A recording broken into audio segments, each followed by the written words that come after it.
On Parliament Hill, flags are lowered to half-mast and a book of condolences set out to mark the death of a Canadian political giant. The big issues that he tackled are still in place today, whether it's NAFTA, free trade, the things that he did on the world stage we all know about.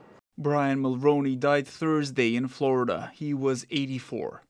Brian had a fall and had to go to the hospital and passed away yesterday, late in the afternoon. So the wonderful thing is that all four of the children were able to be here in time to see their father.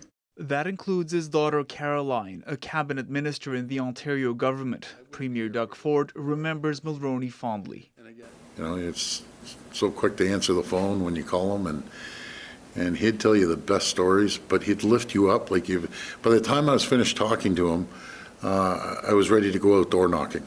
Politicians of all stripes are paying tribute to Mulroney, who left his mark on this country. Well, there's certainly going to be many examples of disagreements that many New Democrats had with some of the policies. But today is a day to reflect on his contributions.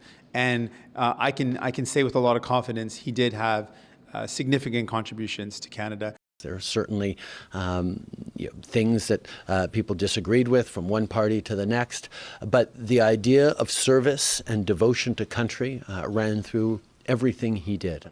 But his legacy is also complicated, from bringing in the GST to an unsuccessful attempt at getting Quebec to sign on to the Constitution, dividing Conservatives. His record of national unity is a complex one because ultimately the failure of Meach and Charlottetown did lead to the rise of both the Bloc Québécois, the Reform Party. But again, he demonstrated his largeness as a personality. He didn't spend the rest of his life in bitterness.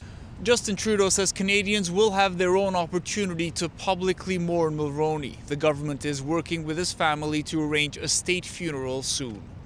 Rafi Wijikanian, CBC News, Ottawa.